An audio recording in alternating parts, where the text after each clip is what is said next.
Bonjour à tous et bienvenue sur ma chaîne État des jeux. Alors aujourd'hui un petit jeu de cartes qui nous vient d'une série qui elle-même vient de romans très connus, forcément, dont je veux parler de Game of Thrones. Alors Game of Thrones ou Le Trône de Fer en version française, intrigue à Westeros. Alors c'est une série que j'aime beaucoup. Alors attention pour les puristes, fermez les oreilles, je n'ai pas encore lu aucun roman. J'aime beaucoup la série. Maintenant, bon, peut-être qu'un jour je me mettrai au roman. Faut le temps. Faut que j'ai le temps de le faire. Mais bon, ça me tente bien. Alors, donc c'est un jeu de cartes de Rainer Kezia, je pense, de 2 à 6 joueurs, édité par Fantasy Flight Games et Edge pour la version française. Donc on retrouve la couronne du trône de fer, enfin du roi. Toutes les cartes sont illustrées avec les personnages principaux de la série. Donc c'est un jeu pour 8 ans et plus. Bon, c'est bien, c'est que c'est moins violent que la série, donc on peut commencer plus tôt. De 2 à 6 joueurs, et pour des parties de 15-30 minutes, donc le temps d'un petit apéro tranquille. Bon alors, il n'y a pas forcément de résumé, c'est un petit jeu de cartes rapide et amusant pour 2 à 6 joueurs qui s'affrontent pour asseoir leur hégémonie sur le trône de fer des 7 royaumes. Blablabla, blablabla, blablabla. Et ben on va aller voir ce qu'il y a dedans. Donc pour les gens qui connaissent, on retrouve les différents blasons des différentes grandes familles. Forcément comme il y a 4 côtés, ils ne sont pas tous. Mais c'est déjà sympa. Alors dedans, qu'est-ce qu'on y retrouve?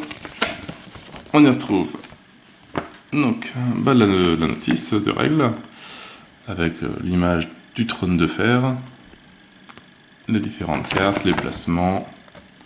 Donc c'est un jeu vraiment très rapide et qui est assez simple. On retrouve des petits jetons points.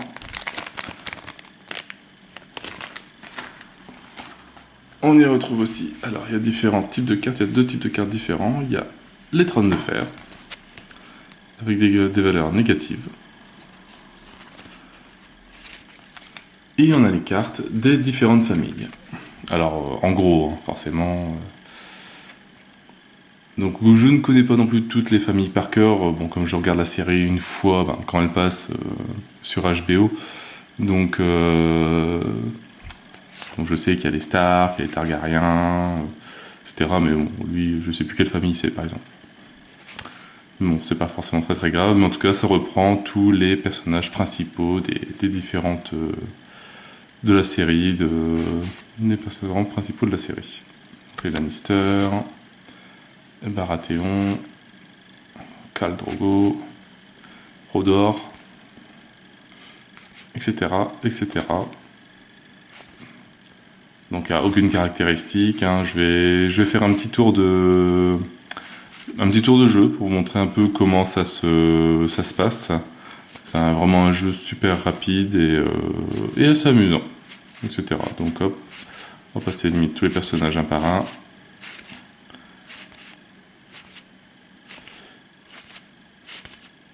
Et voilà pour le dernier. D'accord. Après forcément lui, comment on peut l'oublier, ce gentil petit garçon. Donc ce que je vais faire, c'est que je vais installer le début de partie, et comme ça je vous retrouve juste après pour l'explication. Allez, à tout à l'heure. Alors voilà, le jeu est installé. Bon, c'est une installation assez simple. Il y a juste, alors là, c'est une partie pour 2 joueurs, donc entre 2 et 6. 2 joueurs, on reçoit 14 cartes. À 3 joueurs, on reçoit 12 cartes. À 4 joueurs, on reçoit 9 cartes. 5 joueurs, 7 cartes. Et 6 joueurs, 6 cartes. En sachant que dans le jeu, il y a, il me semble, 36 cartes, 36 cartes personnages. Donc quand on joue à 2 joueurs, on a donc 14 chacun à 28, et donc il en reste 8 qui sont sur le côté, qui sont différentes familles mélangées, qui ne seront pas là. Et alors le jeu se décompose comme ça, donc le premier joueur prend son tas de cartes,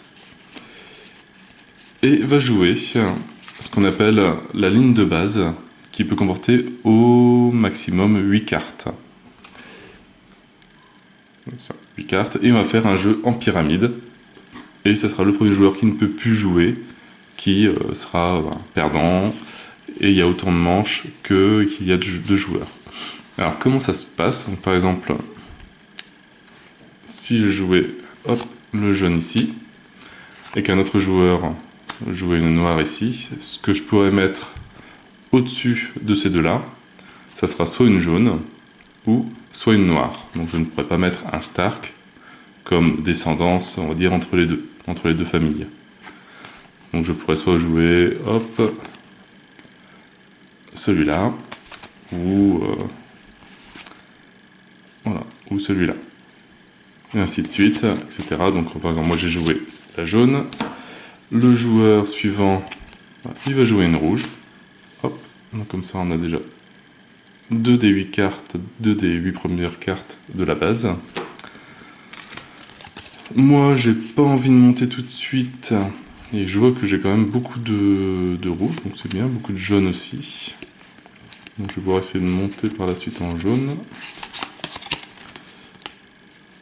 Donc je vais essayer de bloquer un petit peu, en espérant qu'il n'y ait pas trop de gris. Donc comme ça ici, on met soit, ici ça sera soit un gris, soit un rouge. Hop, lui, comme il voit, il a un gris, il le pose ici, donc il peut, vu qu'il y a une descendance.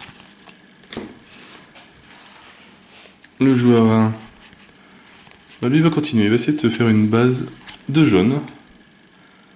Donc comme ça, forcément, la carte qui sera automatiquement ici, ça sera forcément un jaune, vu que c'est jaune et jaune en dessous. Et que lui, voilà, on voit qu'il est bien embêté, vu qu'il n'y a que du gris, du rouge et du noir. Alors il va essayer de continuer un petit peu. Là, il peut jouer un rouge, parce qu'il y a une descendance avec Geoffrey. Ou Geoffrey, ouais, Geoffrey. On va poser un noir à côté ici, etc., etc. Bon, le principe est comme ça. Je vais faire le triangle, la pyramide, et je reprends donc à la fin pour le décompte des points. Donc voilà, donc la partie là est pratiquement terminée. Sur le joueur 2, il lui reste 4 cartes. Moi, il me reste 3. Donc, par contre, lui, c'est à lui de jouer. Il ne lui reste que des gris. Et il ne peut plus poser de gris. Alors, petit point de règle aussi que j'ai relu. Logiquement, la base fait 8 cartes. Donc on peut avoir 8 cartes tout en bas, sauf pour 2 joueurs où on peut en avoir que 7. Donc je ne peux pas poser un gris en bout de ligne, vu que je peux en avoir que 7 et il y en a déjà 7. Donc le joueur 2 ne peut plus jouer. Donc mon joueur 1, lui, peut encore poser une rouge. Non, une rouge ici. Hop. Et il lui reste encore... Le joueur 2 peut toujours pas jouer. Et il lui reste encore une rouge ici. Hop. Et après, je crois que vraiment les stars qui... Non, ils sont pas été loin dans cette partie. Hop. Le joueur 1, il lui reste une carte.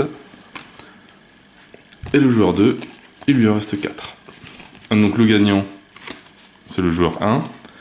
Le joueur 1 va tirer au hasard une carte trône de fer. Celle-là. Donc on la regarde secrètement. Et après, chaque joueur va prendre le nombre de points qui correspond au nombre de cartes qui lui restent en main. Donc par exemple, pour mon joueur 1, comme il lui restait une carte, il prend un jeton 1. Et le joueur 2, il a 4 cartes. Donc il prend des 4. Il n'y en a pas. Hop. Donc il prend des jetons 2. Ainsi de suite. On fait un deuxième round. Pareil. Comme on a 2 joueurs, il y a 2 manches. Et le gagnant, à la fin, on regarde ces cartes trône de fer que chacun a. On cumule tous les points que l'on a. Donc par exemple, lui a 1 point, on fait -2. Il arrive à un score de -1. Lui, il a 4 points. Il n'a pas de carte Game of Thrones, enfin de trône de fer. Donc il a 4 points et c'est le plus proche de 0 qui l'emporte. Si jamais on a égalité, hop, on compte le nombre d'épées sur toutes les cartes trône de fer qui sont distribuées et c'est celui qui a le plus d'épées qui gagne. Voilà, donc c'est vraiment un petit jeu rapide, un petit jeu sympa.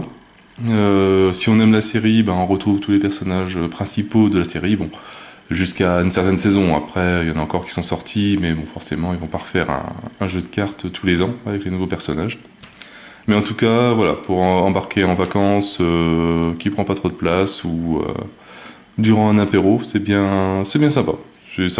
Voilà, ça prend vraiment pas de place sur une table hein, par rapport voilà, à un zombicide que j'ai juste à côté, qui lui pour partir en vacances, c'est un peu plus compliqué. Mais là en tout cas, ça tient pas dans la poche, mais pas loin. On prend juste les cartes, on met un élastique autour, hop, et c'est parti pour faire ça au bord de la mer ou à côté d'un saucisson et une bière. Bah voilà, moi j'ai plus qu'à vous souhaiter une bonne journée, une bonne soirée. N'hésitez pas à liker, à commenter et à vous abonner à la chaîne. Et moi je vous dis à bientôt pour une nouvelle vidéo. Ciao ciao!